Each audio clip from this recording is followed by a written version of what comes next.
મહાદેવ મિત્રો, હું આજે હંસા અવતારની વાત કહું છું. મહાદેવના અવતાર તો ઘણા બધા છે, અનેક અવતાર શિવપુરાણની અંદર છે, પણ જેટલા મને યાદ રહેશે ને જેટલા શિવપુરાણની અંદર વાંચ્યા હશે એટલા હું તમને કથાનું વર્ણન કહીશ.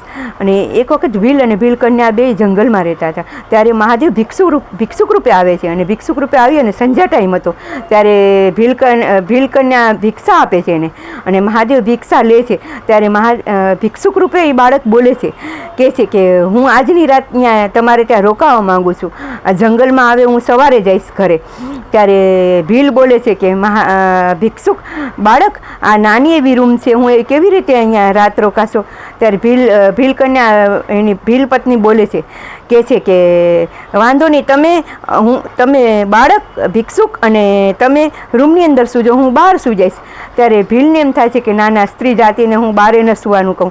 ત્યારે એ પોતે ભીલ કહે છે કે તમે અંદર સૂજો અને હું બહાર સૂઈશ.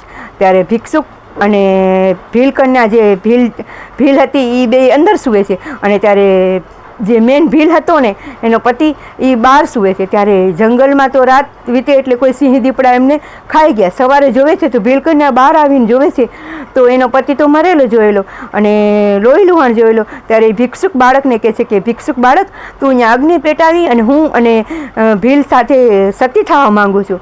ત્યારે ભિક્ષુક બાળક પ્રગટ થઈ અને મહાદેવ પ્રગટ થાય છે ભિક્ષુક રૂપે અને કહે છે કે ભીલકન્યા તું ધન્ય છે.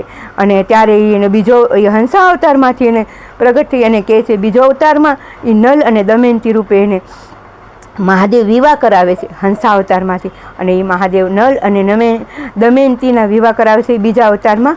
એ ભીલ અને ભીલકન્યાનો મહાદેવનું અવતારની હંસા અવતારની ઘણી બધી મોટી વાત છે શિવપુરાણમાં, પણ મારાથી જેટલી યાદ રહી એટલી હું કહું છું મિત્રો. કાંઈ ભૂલ થઈ હોય તો માફી માગું છું. અને આવા વિડીયો માટે જોતા રહેજો. કોઈ પણ ભગવાનના હોય, માતાજીના હોય તો મને કહેજો, હું એનું કહીશ. તમને કોઈ પણ કાંઈ વાત થતી હોય, કોઈ વાતની કોઈ નિવારણ કરવું હોય તો બી મને કહેજો. મારો વિડીયો જોતા રહેજો, લાઈક કરજો, શેર કરજો. ખૂબ ખૂબ ધન્યવાદ. Thank you. જય મહાદેવ.